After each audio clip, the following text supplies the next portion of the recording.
L'Espresso Carioca, aussi appelée la Bacchise, est une machine portative pour préparer 2 ristretto ou un espresso longo. Elle a été conçue en Italie et elle est fabriquée en Italie par la société Café Motive. Elle est livrée dans un bel emballage type boîte à biscuits en aluminium qu'on peut réutiliser soit pour le rangement, soit pour le transport avec sa voiture. Une fois déballée, s'en dégage un très bel aspect artisanal, petite série. Elle est fabriquée en aluminium massif et dégage donc une impression de solidité. Contrairement aux machines de cette catégorie comme la Moka, elle a 2 compartiments d'eau, donc à gauche le compartiment pour la préparation du breuvage lui-même, pour la percolation, et à droite un deuxième compartiment qui se situe à la base de la machine, qui contient de l'eau qui, une fois transformée en vapeur, permettra de générer la pression nécessaire à la préparation de l'expresso. Donc on commence par remplir le porte-café avec de la mouture expresso sans tasser et on prend soin d'essuyer les bords du porte-café pour éviter tout problème d'étanchéité, de fuite ultérieurement avec le couvercle. On placera le couvercle sur l'ensemble porte-filtre, porte-café en appuyant dessous et en imprimant des mouvements de rotation afin justement de tasser la mouture dans le porte-filtre. On place l'ensemble dans la colonne de la machine, puis on verrouille avec la manivelle du haut, la manivelle type cocotte minute, et on ferme également la valve de percolation qui se trouve à la base du porte-filtre. On place la machine sur la source de chaleur, donc sur une gazinière par exemple, et à partir de là, le but du jeu est d'entendre au bout de 6 minutes précises le sifflement d'une valve qui indiquera le moment pour démarrer la percolation. Donc je vous ai préparé une vidéo sur laquelle vous entendrez très clairement le passage en mode vapeur vers le mode sifflement de la fameuse valve en question qui indique quand la machine est prête.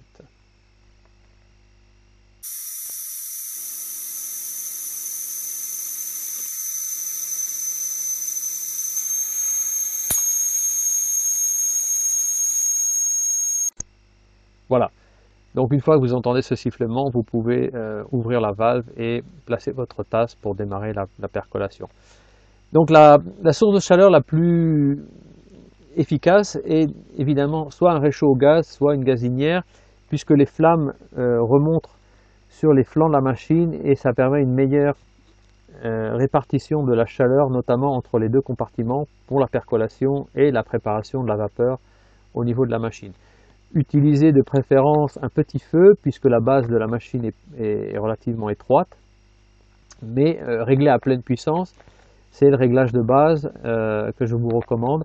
Aussi valable pour les plaques électriques, bien que les plaques électriques en général aient toujours des plaques trop grosses, trop grandes par rapport à la Bacchise elle-même.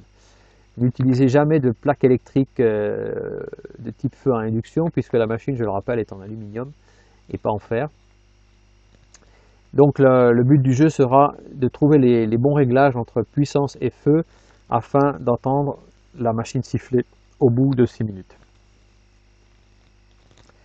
Donc une fois qu'elle siffle, il suffit de desserrer la valve un tout petit peu, un quart de tour suffit, et de laisser la mouture se préparer, donc entre 20 et 30 secondes pour un expresso. Moi, je laisse couler un petit peu dans le vide pour laisser chauffer les tuyaux d'écoulement qui sont dans le porte-filtre. Ça fait quelques millilitres de café perdu, mais le café en revanche est un tout petit peu plus chaud. Une fois que la percolation est terminée, je vous recommande de rincer la machine immédiatement, bien qu'elle soit brûlante, afin d'éviter l'effet de cloche sous vide. Si vous la laissez refroidir à côté, c'est pas très difficile à désassembler, mais ce sera un petit peu plus difficile. Donc comme sur tout ce genre de machine, il faut bien préchauffer les tasses pour optimiser tous les paramètres de température. Préchauffer les tuyaux d'écoulement si vous le pouvez, si vous le souhaitez. Et j'insiste, bien respecter ou bien noter le niveau d'eau du deuxième compartiment en bas de la chaudière afin de toujours tomber sur la bonne combinaison de température de l'eau et de pression qui sont nécessaires pour la préparation d'un bon expresso. Donc l'avantage de la Bacchese, c'est qu'elle cuit moins le café qu'une moka ou une atomique par exemple. On a moins ce goût de café à la turque. Elle dégage un peu plus les saveurs qu'on retrouve dans un expresso. Et par ailleurs, la qualité de la créma est également meilleure. Donc je le rappelle néanmoins, mettez-y des cafés de très bonne qualité. Impossible d'obtenir un bon expresso avec des moutures ou des cafés d'origine moyenne. Donc voilà les trois machines par rapport à laquelle je compare la Bacchese. La Bellman Atomic, qui est une machine en acier inox, la Stella Brevettata, également en inox, et ici la Bialetti Moka, qui est en aluminium, et il existe des variantes également en inox. Donc en conclusion, les aspects positifs de la machine, c'est que c'est un très bel objet design, de très belle fabrication en petite série. Elle a un aspect très robuste, elle est tout à fait transportable en voiture, un petit peu moins dans le sac à dos. Elle est fabriquée en aluminium massif, mais c'est de l'aluminium anodisé et verni, ce qui fait que le breuvage n'est jamais en contact direct avec l'aluminium. Pour ceux qui sont défendeurs ou anti-obsolescence, la machine est réparable et démontable par l'utilisateur lui-même puisqu'elle est assemblée avec des vis de type standard. Enfin, elle est très hygiénique puisque le nettoyage est très simple. On passe les différents éléments sous le robinet, sous un jet d'eau, et l'affaire est faite. Malheureusement, les quelques points négatifs, c'est qu'on peut l'utiliser d'une manière pratique, en tout cas, qu'une seule fois. Il faut à chaque fois attendre qu'elle ait refroidi pour pouvoir la manipuler et remettre du café à l'intérieur si vous voulez vous en servir une deuxième ou troisième fois. Elle est évidemment lente à chauffer, 6 minutes. Elle est brûlante après usage.